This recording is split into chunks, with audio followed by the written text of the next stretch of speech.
my name is Amanda Lynn Petrin. Welcome to my YouTube channel. So in video 1 of the self-publishing A to Z / Academy series, we looked at how to come up with ideas. This time we're going to look at how you can test them and see if you have enough of a story to write a book. I'm not going to tell you about marketing or sales or how to see if your story is viable in the terms of making money because I have not figured that out yet at all. You can use Publisher Rocket for a few hints, and you can study the market with K-lytics and stuff like that, but that is not my strong point. That is not what I'm going to talk about right now. Right now we're just going to see if you have enough material to turn your idea into a story. What I used to do when I was trying to figure this out is I would write from the numbers like 1 to 32 or something on a piece of paper and try to see if I could come up with 32 chapters to make the book. This was before I figured out how to plot anything, and it was kind of good in the sense that I came up with a lot of events in the story, but it was all out of order and didn't really make much sense, and it was probably not the best way to do it. Now what I do, I generally plot really well everything that's going to happen in the story, but even if I'm not going to plot it, if I just want to see if I have enough to make a story, I always want to make sure that I know the beginning, the inciting incident, the middle, and the end. So the beginning is just how everything starts out, what's the normal world. And then the inciting incident comes and shuffles that and changes things. It could be something big, it could be something small, but it has to change things. It has to be something that you can't just ignore. There's a before and an after from this point. Then in my middle, I just want to have at least like 3 events that move the story along. It could be 3 challenges that they have to face, 3 people they have to find, 3 objects they have to find, 3 dates they have to go on, 3... It's not even really necessarily 3, it could be a lot more, it could be less if they're really big, but I need to have something in the middle to carry you from the beginning to the end, which I like to know ahead of time. I have a few stories where I started them without knowing the ending, and I much prefer figuring out a potential ending and then changing it if the story takes me somewhere different. You really have to make sure that you end up with someone that something happens to and that changes them.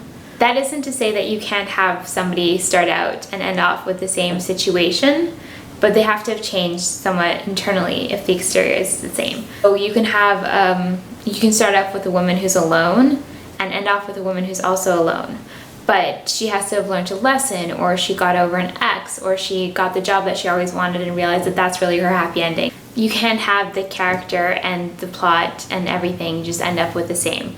There are stories like James Bond, where he'll start out being James Bond, and at the end of that book or movie, he'll still be James Bond. But a lot of other things will have changed, So if it's a plot-driven story, that's fine. But if it's a character-driven story, your character is the one that has to change, not the situation. Next, I like to boil it down into a 1 or 2 sentence format. And then I like to ask, has this already been done? Like if you realize that you just described the plot to Pretty Woman, you might want to tweak a few things to make it a bit different. For me, it's usually because I have another story that's like it. So it's trying to see whether or not this is very much like one of my other stories that I already have.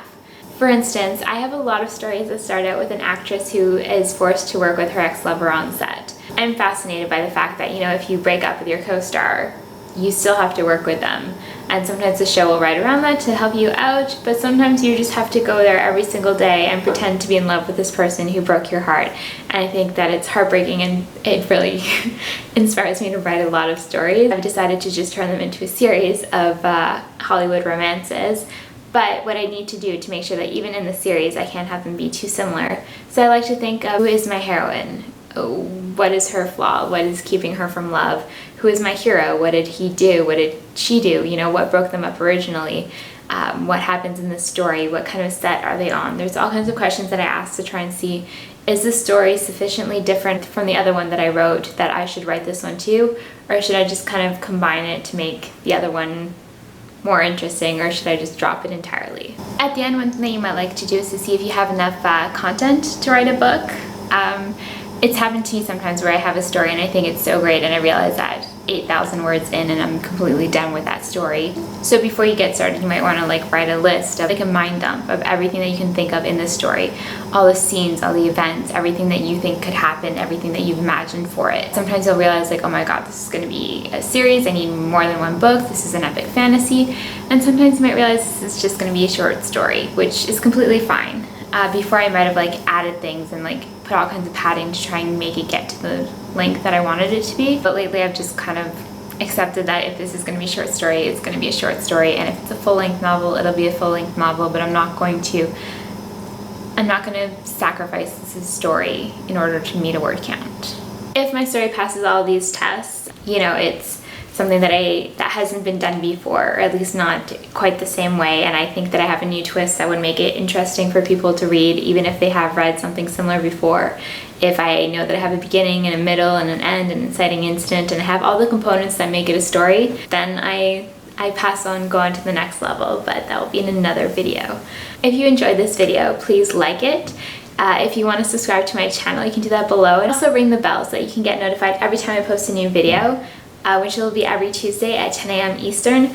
This is video 2 in the Academy series. I'm really looking forward to sharing this publishing journey with you, and hopefully we can all end up with a really cool, awesome book or series at the end of this. So thank you so much for listening, and I will see you guys next week.